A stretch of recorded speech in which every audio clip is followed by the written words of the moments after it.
જય સ્વામિનારાયણ. શ્રી સ્વામિનારાયણ ગુરુકુળ રાજકોટ સંસ્થાન આયોજિત SGIS ઓનલાઈન ગુરુકુળમાં સંસ્કૃત શિક્ષક તરીકે કૌશલ ઓઝા સર આપ સૌ વિદ્યાર્થી મિત્રોનું હાર્દિક સ્વાગત કરે છે. તો વિદ્યાર્થી મિત્રો, સૌ પ્રથમ બધાને સુપ્રભાતમ. બધા જ મજામાં હશો, બરાબર ને? ઓકે. ગયા તાસમાં આપણે શ્લોકપૂર્તિના શ્લોકો જે 5 માર્ક્સમાં તમારે પૂછાય છે એ આપણે જોયેલા હતા. એની પહેલાં રેખાંકિત પદ શુદ્ધિ જે તમારે 4 માર્ક્સમાં પૂછાય છે એ પણ આપણે જોયેલી હતી. એટલે 5 ને 4 9 માર્ક થયા. એવી રીતે 2 માર્કનું પ્રશ્નાર્થ વાક્ય આજે આપણે જોવાના છે. તો 11 માર્કનું વિદ્યાર્થી મિત્રો 3 તાસમાં આપણે કવર કરી લીધું છે. એટલે જ સૌથી પહેલા જે લેક્ચર આપણે લીધો હતો એ સૌથી પહેલા લેક્ચરમાં એવો મેં શબ્દો વાપરેલો હતો કે સંસ્કૃત સબ્જેક્ટ છે તે કેવો સબ્જેક્ટ છે? એકદમ સ્કોરિંગ સબ્જેક્ટ છે, બરાબર. આવું ઘણું બધું આવશે જે આપણે અમુક એવા નિયમો જોઈ જશું, બરાબર, તો આપણે માર્ક્સ છે તે કવર થઈ જશે. જેમ કે રેખાંકિત પદ સુધીના 5 નિયમો છે એ આપણે એકદમ સમજી લઈએ, એકદમ આપણે કંઠસ્થ કરી લઈએ, તો કોઈ પણ પેરેગ્રાફ હોય, પાઠ્યપુસ્તકનો હોય કે પાઠ્યપુસ્તક બહારનો હોય, કોઈ પણ પેરેગ્રાફ હોય, એ પેરેગ્રાફ છે તે આપણને એ સુધારતા આવડી જાય. તો કહેવાનો મતલબ સાવ નાના એવા, સાવ સરળ એવા 5 નિયમો આપણે શીખી જઈએ તો એ માર્ક છે તે આપણને કવર થઈ જાય. તેવી રીતે પ્રશ્નાર્થ વાક્યો છે જે તમારે ઇંગ્લિશમાં એવું કહેવાય WH ક્વેશ્ચન્સ, બરાબર. તો એ પ્રશ્નાર્થ વાક્યો જે છે એ પ્રશ્નાર્થ વાક્યો આજે આપણે શીખવાના છે. તો આવી રીતે WH ક્વેશ્ચન જે છે એમાં WH એ બધામાં આવે.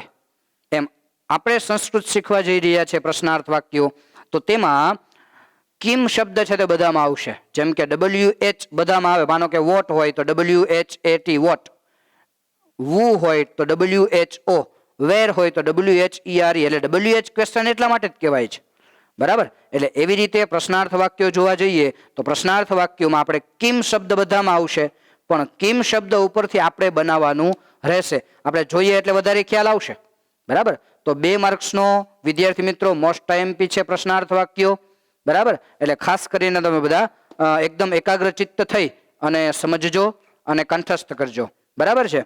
ઓકે, તો શરૂ કરીએ છીએ આપણે પ્રશ્નાર્થ વાક્ય. એટલે વિધાન વાક્ય હોય, સાવ સિમ્પલ વાક્ય હોય, એને પ્રશ્નમાં ફેરવવાનું, પ્રશ્નાર્થ વાક્ય એને બનાવવાનું, બરાબર. ઉદાહરણ જોઈએ તો હું મંદિરે જાઉં છું, બરાબર. એવું વાક્ય હોય તો એનું પ્રશ્નાર્થ કરવાનું થાય. તો હું ક્યાં જાઉં છું, છેલ્લે શું આવે વિદ્યાર્થી મિત્રો? Question mark. આ ક્વેશ્ચન માર્કનો સંસ્કૃત ભાષામાં અડધો માર્ક છે તે તમને મળે, બરાબર છે. હું ક્યાં જાઉં છું આવું વાક્ય બન્યું. હું મંદિરે જાઉં છું એ વિધાન વાક્ય છે. એનું પ્રશ્નાર્થ વાક્ય શું બન્યું? હું ક્યાં જાઉં છું, અને છેલ્લે શું આવે? પ્રશ્નાર્થ ચિહ્ન, બરાબર. તો પ્રશ્નાર્થ ચિહ્નનો સંસ્કૃત ભાષામાં અડધો માર્ક પ્રોપર મૂકવામાં આવે છે.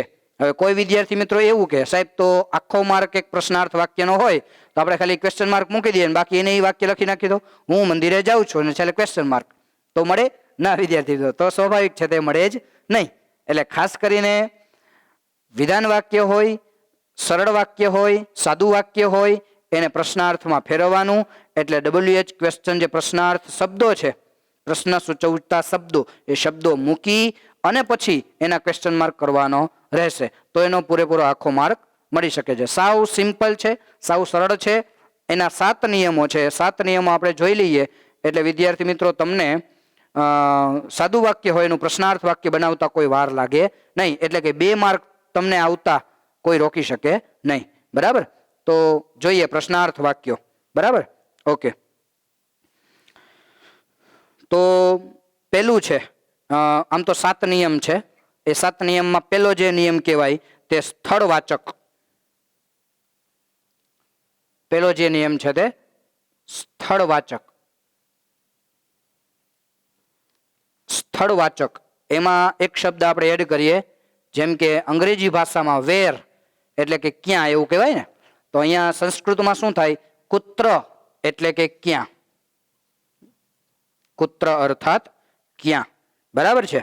હવે ફોર એનું એક્ઝામ્પલ જોઈએ એક, બરાબર. તો એક્ઝામ્પલમાં સહ વિદ્યાલયમ ગચ્છતિ એવું વાક્ય આપણે લખી શકીએ. સહ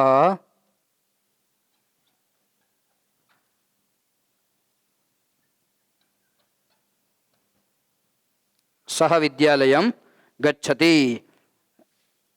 અહીંયા બધામાં વિદ્યાર્થી મિત્રો કૌંસમાં શું આવશે? કિમ. બરાબર. અને વિદ્યાલય નીચે અંડરલાઈન છે. તો આ રીતે આપણે એનો આન્સર લખવાનો થાય, મીન્સ કે ક્વેશ્ચન વાક્ય છે તે બનાવવાનું થશે. બરાબર. સહ વિદ્યાલયમ ગચ્છતિ, તે શાળાએ જાય છે, આવો એનો અર્થ થાય, સાદો અને સરળ. કિમ શબ્દ છે તે આપણે 7 નિયમમાં આવશે. મીન્સ કે તમારે કોઈ પણ તમારી એક્ઝામ હોય, એક્ઝામમાં પ્રશ્નાર્થ વાક્ય પૂછાય, તો કોઈ પણ તમને સેન્ટેન્સ આપવામાં આવે, એ સેન્ટેન્સમાં, એ વાક્યમાં કિમ શબ્દ આપણે કૌંસમાં લખીને આપશું. કારણ કે WH ક્વેશ્ચન છે, એમાં WH તો બધામાં આવે જ છે. એવી રીતે કિમ શબ્દ આપણે બધામાં આવશે, પણ એમાંથી આપણે બનાવવાનું રહેશે. તો હવે જોઈએ તો સહ એટલે તે, તો એ તો એમનેમ રહેશે. વિદ્યાલયમ છે તે એક સ્થળ દર્શાવે છે, તે એક સ્થાન દર્શાવે છે. તો સ્થળવાચક શબ્દ કયો છે આપણે સંસ્કૃતમાં? કુત્ર. એટલે વિદ્યાલયની જગ્યાએ આપણે શું મૂકવાનું છે વિદ્યાર્થી મિત્રો? કુત્ર. ગચ્છતિ શબ્દ જેમ છે તેમ. એટલે આવી રીતે અહીંયા ક્વેશ્ચન માર્ક ભૂલવાનો નથી. જો ક્વેશ્ચન માર્ક ભૂલશું તો અડધો માર્ક છે તે આપણે કટ થઈ જાય, કપાઈ જાય. બરાબર. એટલે ખાસ કરીને ક્વેશ્ચન માર્ક અહીંયા મૂકવાનો રહેશે. ઓકે. તો સહ કુત્ર ગચ્છતિ, તે ક્યાં જાય છે, આવું પ્રશ્નાર્થ વાક્ય બની ગયું. આવું પ્રશ્નાર્થ વાક્ય બની ગયું. બરાબર છે. સહ વિદ્યાલયમ ગચ્છતિ, તે શાળાએ જાય છે. તો વિધાન વાક્યને પ્રશ્નમાં ફેરવવાનું. બસ આપણે જે શબ્દ સ્થળવાચક, આપણને સ્થળવાચક દેખાતું હોય, વિદ્યાલય છે, ભોજનાલય છે, મંદિર છે, કોઈ પણ શબ્દ દેખાતો હોય, આપણને સ્થળવાચક હોય, સ્થાન દર્શાવતું હોય, તો એ કુત્ર શબ્દ ત્યાં મૂકી શકાય છે. હવે તો તમને આપણે ચેપ્ટર ભણવાના છીએ, એટલે કયું સ્થળવાચક શબ્દ છે તો ખ્યાલ આવી જ જશે. બરાબર. અને કિમ શબ્દ છે એ તો બધામાં આવશે, પણ અમુક વિદ્યાર્થીઓ શું ભૂલ કરે? બરાબર. એ શું લખી નાખે? કૌંસમાં કિમ છે ને, એટલે અહીંયા સીધું કિમ મૂકી દે. સહ કિમ ગચ્છતિ. તો એનો અર્થ શું થઈ જાય? કિમ એટલે શું? તે શું જાય છે, આવો પ્રશ્ન થઈ જાય. તો એ કઈ પ્રશ્ન બરાબર થતો નથી, એટલે ખોટો પડે આન્સર. બરાબર. એટલે સહ કુત્ર ગચ્છતિ, તે ક્યાં જાય છે, આવી રીતે પેલો નિયમ આપણને ખ્યાલ આવે. બરાબર છે. તો આ રીતે આપણે પેલો નિયમ છે તે શીખી લીધો છે. બસ આવા સાવ સિમ્પલ વાક્યો છે. એક છેલ્લો 7મો જે નિયમ છે તે થોડોક અઘરો છે, પણ આપણે એમાં ધ્યાન આપશું એટલે તો આવડી જ જવાનું છે. બરાબર. એવી રીતે સમયવાચક હોય. બીજો નિયમ શું છે? સમયવાચક. તો સમયવાચક હોય, જેમ કે સ્થળવાચક હતું તો કુત્ર શબ્દ આવ્યો. સમયવાચક છે તો શું આવશે? કદા એટલે કે ક્યારે. કદા એટલે કે ક્યારે. બરાબર. જેમ કુત્ર એટલે કે ક્યાં, એમ કદા એટલે કે ક્યારે. ઇંગ્લિશમાં શું કહેવાય એને? વેન. વેન એટલે કે ક્યારે. બરાબર. તું ક્યારે જઈશ, તું ક્યારે ઉઠે છે, તું ક્યારે મંદિરે જાય છે, આવી રીતે કોઈ પણ સેન્ટેન્સ બનતા હોય તો ત્યારે વેન શબ્દ વપરાય. મીન્સ કે સંસ્કૃતમાં કદા શબ્દ વપરાય. બરાબર. તો ઉદાહરણ જોઈએ. અહમ ષડવાદને ઉત્તિષ્ઠામિ. અહમ ષડવાદને ઉત્તિષ્ઠામિ. જો વિદ્યાર્થી મિત્રો મેં તમને કીધું હતું કિમ શબ્દ બધામાં આવશે. બરાબર. અહીંયા એક અંડરલાઈન કરી દઈએ. એટલે આ કેવો શબ્દ આપણને થયો? સમયવાચક શબ્દ થયો. કેવો શબ્દ થયો? સમયવાચક. હવે એનો આન્સર બનાવીએ. બરાબર. તો સમયવાચક છે અહમ એટલે કે હું, ષડવાદને એટલે 6 વાગ્યે, અને ઉત્તિષ્ઠામિ એટલે કે ઉઠું છું. હું 6 વાગ્યે ઉઠું છું, આવું વાક્ય છે. હવે આપણને આમાં ક્યાંક સમય દેખાય છે, જો અંડરલાઈન કરેલી પણ છે, અને તમને એક્ઝામમાં પણ અંડરલાઈન કરેલી આવશે. એટલે ષડવાદને આપણને ખબર પડી જાય 6 વાગ્યે, તો સમય દર્શાવે છે. સમય દર્શાવતો હોય ત્યારે આપણે સંસ્કૃતમાં શું મૂકી શકાય? કદા. તો સાવ સરળ છે. અહમ કદા ઉત્તિષ્ઠામિ. હું ક્યારે ઉઠું છું. આન્સર શું મળે? હું ષડવાદને એટલે કે 6 વાગ્યે ઉઠું છું. તો આવી રીતે વિદ્યાર્થી મિત્રો અહમ કદા ઉત્તિષ્ઠામિ, હું ક્યારે ઉઠું છું, પ્રશ્નાર્થ વાક્ય બની ગયું. બરાબર. એટલે આ જે આપણને સમયવાચક, સ્થળવાચક શબ્દો આપેલા છે એ આપણે મૂકી દઈએ એટલે સાવ સિમ્પલ છે. બરાબર. આ રીતે પ્રશ્નાર્થ વાક્ય બનાવવાનું. ઓકે. તો એવી રીતે આગળ જોઈએ આપણે તો નામવાચક જે છે તે આપણે જોઈએ. ત્રીજો જે નિયમ છે તે કયો છે? નામવાચક. નામવાચકમાં વિદ્યાર્થી મિત્રો 3 ભાગ પડશે.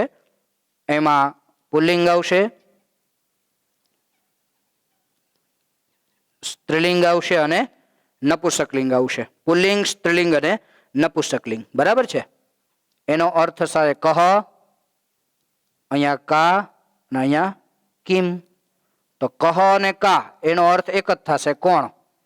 જ્યારે કિમ શબ્દનો અર્થ શું થશે? શું. બરાબર છે? એટલે આ રીતે પુલ્લિંગ, સ્ત્રીલિંગ અને નપુંસકલિંગ. કારણ કે નામ છે ને વિદ્યાર્થી મિત્રો, એક વ્યક્તિવાચક નામ છે, એક વસ્તુવાચક નામ છે. જો નામ હોય, કોઈ સંજ્ઞા હોય, તો એના 3 પ્રકાર પડી શકે, સ્વાભાવિક છે. પુલ્લિંગ, સ્ત્રીલિંગ, નપુંસકલિંગ, એટલે 3 ભાગ પડેલા છે. હવે તમે સમયમાં અને સ્થળમાં આવી રીતે 3 ભાગ પાડી શકો નહીં, કારણ કે એમાં કોઈ પણ આવી શકે.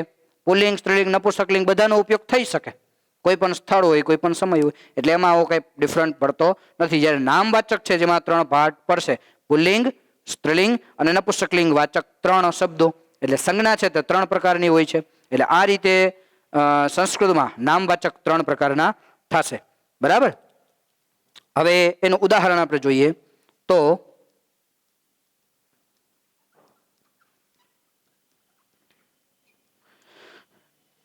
શંકરઃ વૃષારૂઢઃ અસ્તિ. કિમ શબ્દ વિદ્યાર્થી મિત્રો બધામાં આવશે. મેં તમને પહેલા વાત કરી ને, કિમ શબ્દ બધામાં આવશે. અહીંયા આપણે નામ કયું છે તો કે શંકર.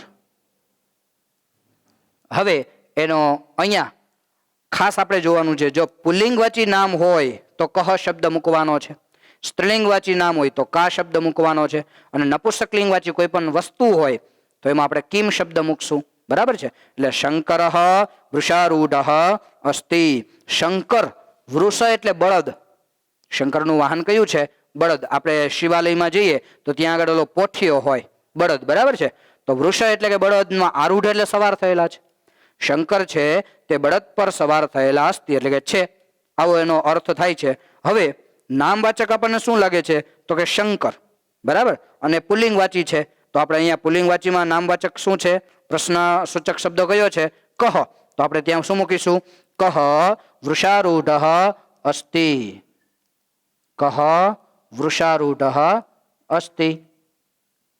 કોણ બળદ પર સવાર થયેલું છે? આવું પ્રશ્નાર્થ વાક્ય બની ગયું. આવું પ્રશ્નાર્થ વાક્ય બની ગયું.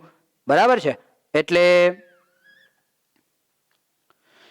નામવાચકમાં આવા 3 પાર્ટ પડી શકે છે, પુલ્લિંગ, સ્ત્રીલિંગ અને નપુંસકલિંગ. ઓકે, ચાલો હવે ચોથો નિયમ જે છે તે આપણે જોઈએ. સાવ સરળ છે, આવી રીતે જ. બરાબર? ચોથા નિયમમાં ગુણવાચક.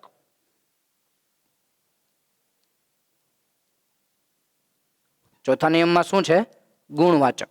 ગુણવાચક છે તેમાં પણ આ રીતે 3 ભાગ પડશે, પુલ્લિંગ, સ્ત્રીલિંગ અને નપુંસકલિંગ. એમાં વિશેષણ વાચક અથવા વિશેષતા દર્શાવતો કોઈ પણ શબ્દ હોય તે આવી શકે. ગુણ એટલે વિશેષતા. બરાબર? તો એમાં પણ 3 ભાગ પડશે, પુલ્લિંગ, સ્ત્રીલિંગ અને નપુંસકલિંગ.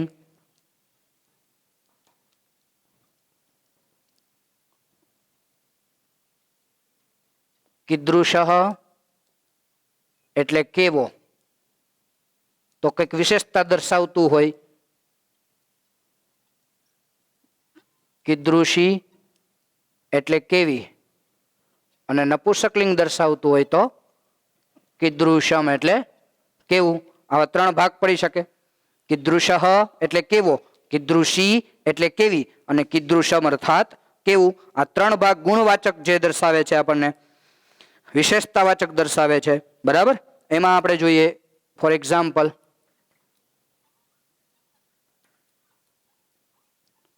રામઃ ગુણોત્તમ અસ્તિ અથવા વર્તતે. કોઈ પણ શબ્દ લખી શકીએ અહીંયા આપણે.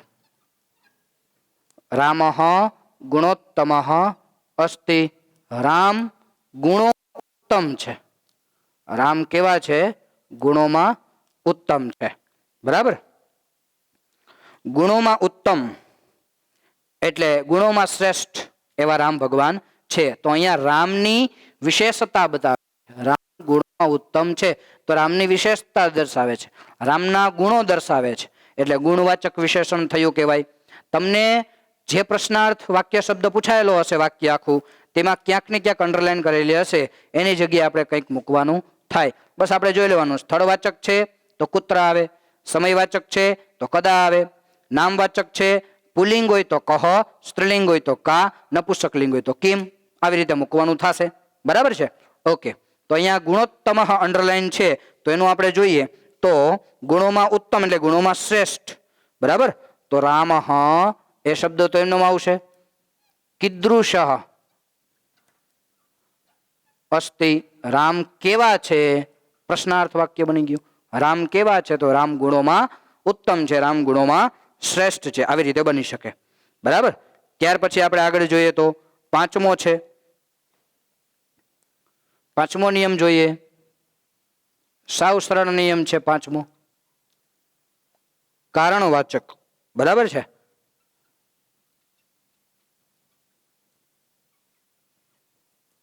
કારણવાચક. એ કારણવાચક જે છે તે કિમર્થમ શબ્દ છે. કિમર્થમ એટલે શા માટે? કિમર્થમ એટલે શા માટે? આવો શબ્દ છે. બરાબર?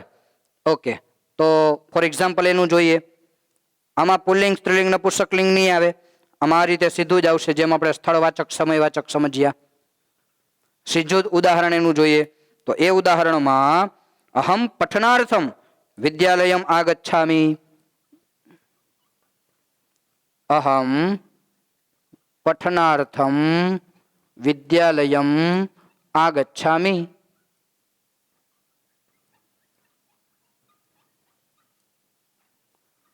અહમ પઠનાર્થમ વિદ્યાલયમ આગચ્છામિ. હું ભણવા માટે શાળાએ આવું છું. બરાબર છે?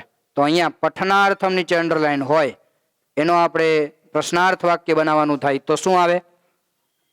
અહમ કિમર્થમ વિદ્યાલયમ આગચ્છામિ. કિમર્થમ એટલે શા માટે? હું શા માટે વિદ્યાલયમાં આવું છું? તો એનો આન્સર આપણને શું મળે છે? પઠનાર્થમ એટલે કે ભણવા માટે. હું શાળાએ ભણવા માટે આવું છું. આમાં સાવ સરળ છે વિદ્યાર્થી મિત્રો, સાવ સહેલું છે.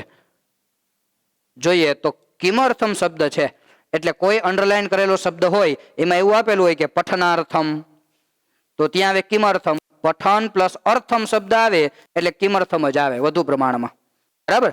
પઠનાર્થમ તો એનું આવે કિમર્થમ, ભોજનાર્થમ તો એનું આવે કિમર્થમ, ગમનાર્થમ એનું આવે કિમર્થમ. આવા કોઈ પણ શબ્દો હોય, બરાબર, એ અર્થમ શબ્દ એમાં આવતો હોય, અંડરલાઈન કરેલ શબ્દ હોય તો એમાં કિમર્થમ જ આવે. એટલે આ રીતે વિદ્યાર્થી મિત્રો કારણવાચક એ જે પ્રશ્નાર્થ વાક્ય છે તે આ પ્રમાણે મૂકી શકાય. છઠ્ઠો જે નિયમ છે તે રીતિવાચક.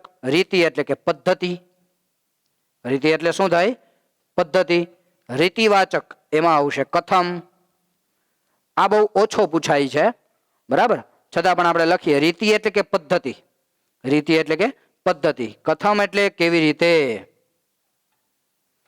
કિમર્થમ એટલે શા માટે, પણ કથમ એટલે કેવી રીતે. બરાબર છે? સરસ. તો આ પણ સાવ સહેલું છે. એનું એક્ઝામ્પલ આપણે જોઈએ તો એ એક્ઝામ્પલમાં પૂર્વાભિમુખમ આસીનેન સંધ્યા વિધિ કરણીયા. પૂર્વાભિમુખમ આસીનેન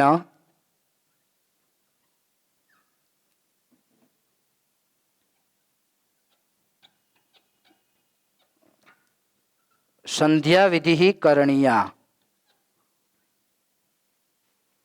કૌંસમાં બધામાં કિમ તો આવશે જ.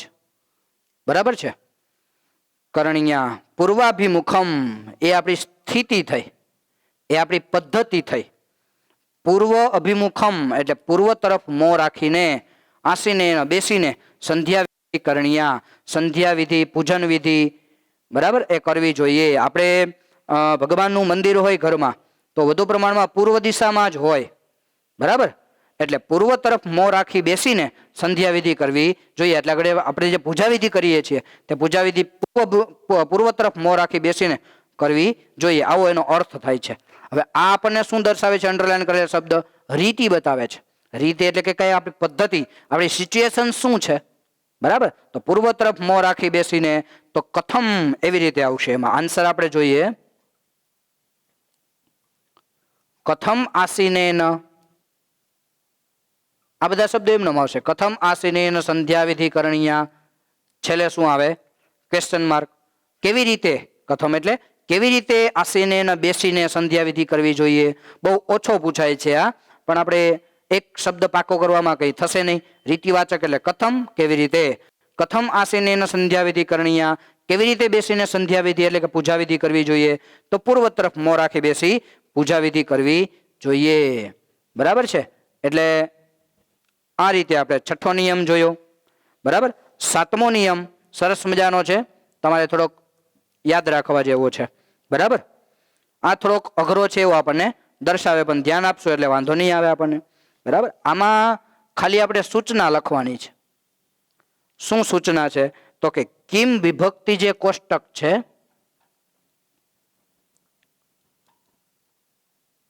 કિમ વિભક્તિ કોષ્ટક પુલ્લિંગ, સ્ત્રીલિંગ, નપુંસકલિંગ પ્રમાણે જોવું.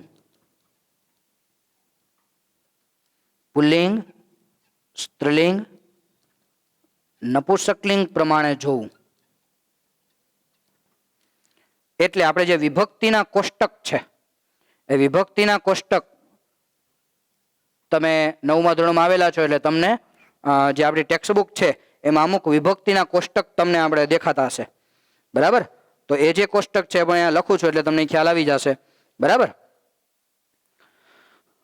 તો કિમ શબ્દ એ વિભક્તિ, માનો કે તમારે જન શબ્દની વિભક્તિ હોય, લતા શબ્દની વિભક્તિ હોય, ફલ શબ્દની વિભક્તિ, એવી કોઈ પણ વિભક્તિ હોય એ વિભક્તિ પ્રમાણે છે ને તે આપણે આ પ્રમાણેનું કોષ્ટક જોવાનું. પુલ્લિંગ, સ્ત્રીલિંગ, નપુંસકલિંગ એ પ્રમાણે મૂકવાનું થશે. આપણે જોઈએ કોષ્ટક એક દોરવાનું છે, આપણે એ કોષ્ટક દોરીએ એટલે આપણને ખ્યાલ આવી જશે, બરાબર છે. ઓકે, તો બે કોષ્ટક આપણે દોરવાના થશે, એક જન શબ્દનું અને એક કિમ શબ્દનું, બરાબર છે. તો આપણે જોઈએ અહીંયા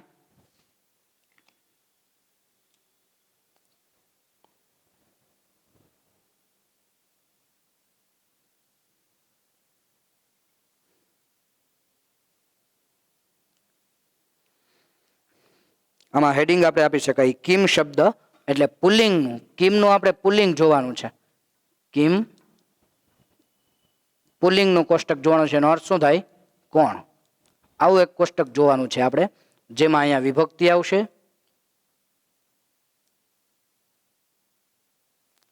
એટલે 1 થી 7 વિભક્તિ હોય. ત્યાર પછી એમાં એક વચન, દ્વિવચન અને બહુવચન એવી રીતે આવશે. એક વચન, દ્વિવચન અને બહુવચન.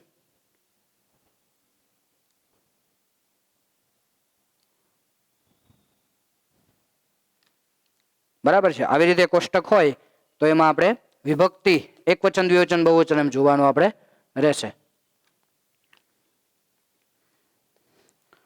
તો અહીંયા આપણે પ્રથમા એવી રીતે વિભક્તિ લખી નાખીએ. તો નંબર 1 આપી દઈએ, અહીંયા 2, અહીંયા 3, અહીંયા 4, અહીંયા 5, અહીંયા 6 ને અહીંયા 7. આ રીતે વિભક્તિ નંબર આપી દઈએ એટલે પ્રથમા વિભક્તિ, દ્વિતીય વિભક્તિ, તૃતીય, એવી રીતે તમે સપ્તમી વિભક્તિ સુધી જોઈ શકો છો. તો આમાં શું થશે? કહ, કૌ, કે. અહીંયા કમ, આ એમ જ રહેશે કૌ, અને અહીંયા કાન, કેન, કાભ્યામ, કેન, કાભ્યામ અને કૈહિ.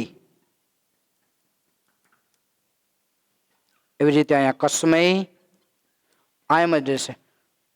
અને અહીંયા કેભ્યઃ, એવી રીતે કસ્માત, કાભ્યામ અને કેભ્યઃ સેમ રહેશે, બરાબર. એવી રીતે ષષ્ઠી વિભક્તિમાં કસ્ય, કયોઃ અને કેશામ. સપ્તમીમાં કસ્મિન, કયોઃ અને કેશુ. તો આ રીતે આપણું વિભક્તિ કોષ્ટક બનશે, બરાબર છે. તો આ રીતે વિભક્તિ કોષ્ટક બને. તેમાં જો આપણે આગળ જોવા જઈએ તો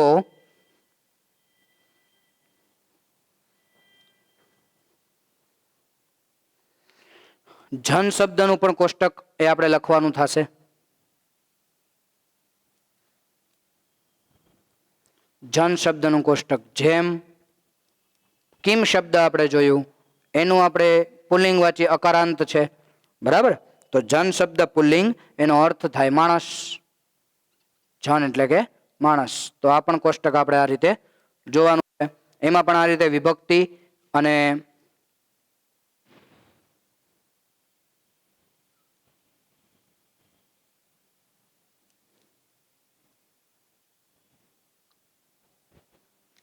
એમાં પણ આ રીતે 3 પાર્ટ પડી શકે છે. વિભક્તિ, એકવચન, દ્વિવચન અને બહુવચન, આ રીતે, બરાબર. અહીંયા હેડિંગ આવશે વિભક્તિ, એકવચન, દ્વિવચન અને બહુવચન, બરાબર છે. ઓકે, એકવચન, દ્વિવચન અને બહુવચન. તો આમાં પણ એ જ રીતે પ્રથમાથી લઈ અને સપ્તમી સુધી આવશે, પણ આમાં એક વધારે આવશે. 8 વિભક્તિઓ આવશે, બરાબર છે. કારણ કે નામવાચક છે એટલા માટે. ઓલું સર્વનામ છે, કિમ એટલે કે શું, એ સર્વનામ છે. તો આ રીતે જોઈએ તો જન શબ્દની પ્રથમા થાય જનઃ, જનૌ, અહીંયા જનાહ, આ રીતે થશે.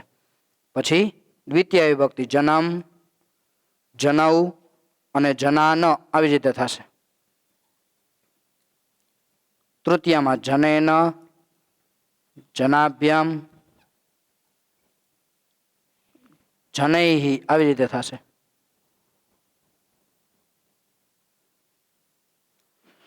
ચતુર્થીમાં જનાય, જનાભ્યામ, જનેભ્યઃ થશે. પંચમીમાં જનાત, જનાભ્યામ, જનેભ્યઃ સેમ થશે. ષષ્ઠીમાં જનસ્ય, અહીંયા અલગ આવશે, જનયોહો અને જનાનામ. સપ્તમીના જને, આ સેમ રહેશે.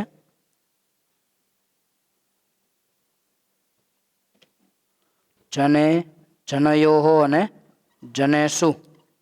એવી રીતે આમાં એક સંબોધન આવશે. અષ્ટમી વિભક્તિ એટલે સંબોધન વિભક્તિ થાય. હે જન, હે જનૌ અને હે જનાહ. આવી રીતે 8 વિભક્તિઓ થશે. 8મી વિભક્તિ અહીંયા આપણે શું કહેશું? સંબોધન કહેશું, બરાબર છે. તો આ રીતે 8 વિભક્તિઓ આમાં થશે. હવે આ 2 કોષ્ટક સમજવાનું કારણ શું? તો કે આપણે 7મું જે નિયમ છે તે સમજવું હોય તો આ 2 મહત્વની આવશ્યકતા જણાય, બરાબર છે. તો આનું ઉદાહરણ લખીએ એટલે વધારે તમને ખ્યાલ આવશે. હિમાલયાત ગંગા પ્રવહતી, એવું જે ઉદાહરણ છે તે હોય. હિમાલયાત ગંગા પ્રવહતી.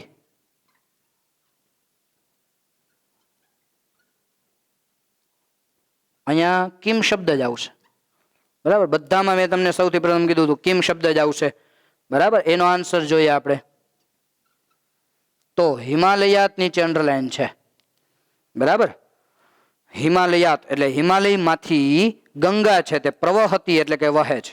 હિમાલયમાંથી ગંગા વહે છે. ઓકે, હિમાલયમાંથી ગંગા વહે છે એનો અર્થ થાય તો હિમાલયાત એવો શબ્દ છે. હવે આમ જોતા આપણને એવું લાગે કે આ તો હિમાલય એટલે એક સ્થળ થયું, તો આપણે સ્થળવાચકમાં કુત્ર શબ્દ મૂકી શકાય. પરંતુ ખાસ જોવાનું, આવી કઈ વિભક્તિવાળા શબ્દો હોય ને, જો અહીંયા હિમાલયાત, તો ખાલી હિમાલય શબ્દ નથી. જ્યારે આમાં વિદ્યાલય શબ્દ જ છે, જુઓ, ખાલી વિદ્યાલય. પણ અહીંયા શું છે? હિમાલયાત, એટલે અહીંયા વિભક્તિ કંઈક રહેલી છે. તો જન શબ્દ પ્રમાણે જોઈએ તો હિમાલય શબ્દ બને, કારણ કે ન છેલ્લે શું આવે? અ, અકારાંત થયું. એવી રીતે હિમાલય એ પણ અકારાંત થયું, એટલે જનની પ્રમાણે હિમાલય શબ્દ ચાલે, બરાબર. તો હવે આમાં જુઓ, હિમાલયાત એવું કે જન શબ્દમાં દેખાય છે? હા. તો જુઓ, આ પંચમી વિભક્તિ, આ બધી વિભક્તિ છે, આડી વિભક્તિ જોવાની, ઊભા વચન જોવાના, એક વચન, દ્વિવચન અને બહુવચન. તો પંચમીમાં જુઓ એક વચનમાં તો જનાત, તો અહીંયા હિમાલયાત એવું લખેલું છે, બંને સેમ થઈ છે. ઓકે, હવે જન શબ્દ પ્રમાણે હિમાલય તો ચાલે છે, જન શબ્દ પ્રમાણે હિમાલય શબ્દ તો ચાલે છે, એટલે પંચમી વિભક્તિ એક વચન થયું. તો હવે આપણે શું મૂકવાનું છે? પ્રશ્નાર્થ સૂચક શબ્દ મૂકવાનો છે. તો એ શેમાંથી જોવાનું રહેશે? તો કિમ વિભક્તિનું કોષ્ટક જોવાનું, પુલ્લિંગ, સ્ત્રીલિંગ, નપુંસકલિંગ કોઈ. તો આપણે પુલ્લિંગ જોઈએ કારણ કે આ પુલ્લિંગ છે એટલે પુલ્લિંગનું જોવાનું થાય. બરાબર. તો પંચમી જુઓ, આમાં એક વચન શું છે? કસ્માત. હા, તો જનાત, કસ્માત, હિમાલયાત બધું સરખું થાય છે જુઓ. બરાબર. એટલે આમાં તમારે વધુ પડતું એ જ ધ્યાન રાખવાનું કે જ્યાં સેમ આવતું હોય એ ઓલું બનશે. બરાબર છે. તો કસ્માત ગંગા પ્રવહતી, શેમાંથી ગંગા વહે છે? શેમાંથી ગંગા વહે છે એનો અર્થ થાય કસ્માત એટલે શેમાંથી, શેમાંથી ગંગા વહે છે? તો હિમાલયમાંથી ગંગા વહે છે, આવું વાક્ય થશે. બરાબર. તો આવી રીતે સેમ હોય એ તમારે લખી નાખવાનું. બરાબર. એક ચેપ્ટરનું નામ છે 10મા ધોરણમાં ચોથો પાઠ, જનાર્દનસ્ય પશ્ચિમ સંદેશ. જનાર્દનસ્ય પશ્ચિમ સંદેશ. જનાર્દન એટલે શ્રી કૃષ્ણનો, પશ્ચિમ સંદેશ એટલે કે અંતિમ સંદેશ, શ્રી કૃષ્ણનો અંતિમ સંદેશ. બરાબર. તો શ્રી કૃષ્ણનો, તો ત્યાં શું શબ્દ આવ્યો છે? જનાર્દનસ્ય. તો અહીંયા જુઓ વિદ્યાર્થી મિત્રો, ષષ્ઠી વિભક્તિ એક વચન, જનસ્ય, એમ હું શું બોલ્યો તો હમણાં? જનાર્દનસ્ય. તો આ બે સરખું છે કે નહીં? તો એવી રીતે અહીંયા ષષ્ઠી જોવાનું, તો કસ્ય શબ્દ મૂકેલો છે. તો જનાર્દનસ્ય પશ્ચિમ સંદેશ છે, એમાં જનાર્દનની અંડરલાઈન હોય તો જનાર્દનસ્ય છે એટલે શું આવશે? કસ્ય. કસ્ય પશ્ચિમ સંદેશ, કોનો અંતિમ સંદેશ? તો શું થાય? જનાર્દનસ્ય પશ્ચિમ સંદેશ. એટલે આ રીતે વિદ્યાર્થી મિત્રો પ્રશ્નાર્થ વાક્ય છે જે 2 માર્કમાં આપણને પૂછાય છે. એમાં મેં તમને કીધું 7 નિયમો છે, એ 7 નિયમો આપણે પરફેક્ટ કરી દઈએ અને 7મા નિયમમાં આ બંને કોષ્ટક છે. કિમ શબ્દનું પુલ્લિંગ, સ્ત્રીલિંગ, નપુંસકલિંગ ત્રણેય આવે. બરાબર. અહીંયા કદાચ હિમાલય તો પુલ્લિંગ શબ્દ છે, પણ કદાચ સ્ત્રીલિંગ શબ્દ હોય, સ્ત્રીલિંગ શબ્દ હોય તો સ્ત્રીલિંગ શબ્દ હોય તો આપણે એમાં સ્ત્રીલિંગનું જોવું પડે. તો સ્ત્રીલિંગનું કોષ્ટક અહીંયા કિમ શબ્દ આપણે લખેલું હોય તો જોવું પડે, પણ આપણે ટેક્સ્ટ બુકમાં આપેલા જ છે. બરાબર. એવી રીતે નપુંસકલિંગ હોય તો નપુંસકલિંગનું કોષ્ટક જોવું પડે. એટલે આપણે ઉદાહરણ પ્રમાણે ખાલી પુલ્લિંગનું જ લીધેલું છે. આપણું જે ઉદાહરણ છે એ પ્રમાણે પુલ્લિંગના કોષ્ટક લખેલા છે. કિમ શબ્દમાં પુલ્લિંગ, સ્ત્રીલિંગ, નપુંસકલિંગ ત્રણેય આવે, એટલે આપણે કોઈ પણ જોવાનું થાય. અહીંયા જે હોય એ પ્રમાણે આપણે જોવાનું થશે. અહીંયા પુલ્લિંગ છે હિમાલયાત, અથવા તો નપુંસકલિંગ છે, બંનેમાં સરખે આવે. તો કિમ શબ્દનું પુલ્લિંગ, સ્ત્રીલિંગ, નપુંસકલિંગ એ પ્રમાણે જોવાનું. અહીંયા જન શબ્દ છે, લતા શબ્દ હોય, ફલ શબ્દ હોય, કોઈ પણ શબ્દ આવી શકે. ટૂંકમાં આપણે જે ઉદાહરણમાં આપેલું છે એ પ્રમાણે જોઈ શકીએ છીએ. તો સરસ. આ રીતે વિદ્યાર્થી મિત્રો પ્રશ્નાર્થ સૂચક શબ્દો 2 માર્ક્સ કવર કરવા માટેનો ટોપિક છે. એટલે ખાસ કરીને રેખાંકિત પદ શુદ્ધિના 4 માર્ક, શ્લોક પૂર્તિના 5 માર્ક અને પ્રશ્નાર્થ વાક્યોના 2 માર્ક, એટલે 11 માર્ક કુલ ટોટલ આપણે અત્યાર સુધીમાં કવર કરી લીધા છે. જો તમને આ નિયમો કંઠસ્થ થઈ ગયા હોય તો બરાબર છે, તો ખાસ કરીને બધાને શેર કરજો. તમારા મિત્રો હોય, તમારા સગા સંબંધીઓ હોય, બધાને શેર કરજો અને એ પણ આનો 100% સદુપયોગ કરી શકે. બરાબર છે. અને બીજી એક વસ્તુ એ કહેવાની મારે કે તમને આ વિડીયોની નીચે લિંક આપેલી છે, એ લિંકમાં તમારે હોમવર્ક આપેલું છે. શું હોમવર્ક છે? તો કે આવા 5 ઉદાહરણો ટેક્સ્ટ બુકમાંથી તમારે શોધીને લખવાના છે. માત્ર 5 ઉદાહરણ. આપણે જે 7 નિયમો જોયા એમાંથી કોઈ પણ 5 નિયમોને અનુલક્ષીને, બરાબર, એક જ સ્થળવાચકના 5 એવી રીતે નહીં, કારણવાચકના 5 એવી રીતે નહીં, આ 7 નિયમમાંથી કોઈ પણ 5 નિયમ લેવાના. એ 5 નિયમના એક ઉદાહરણ અથવા તો 7 નિયમનું એક ઉદાહરણ લખી નાખો. આપણને 5 કીધું એટલે 5 જ કરવા એવું ના હોય, 7 પણ લખી શકીએ સાથે સાથના. બરાબર છે. એટલે આ રીતે તમારે હોમવર્ક કરવાનું રહેશે. બરાબર. કંઈ પણ પ્રશ્ન હોય તો નેક્સ્ટ લેક્ચરમાં આપણે મળીશું, ત્યારે પાછી તમે કોમેન્ટ કરી શકો છો. બરાબર. તો ત્યાં સુધી બધાને જય સ્વામિનારાયણ.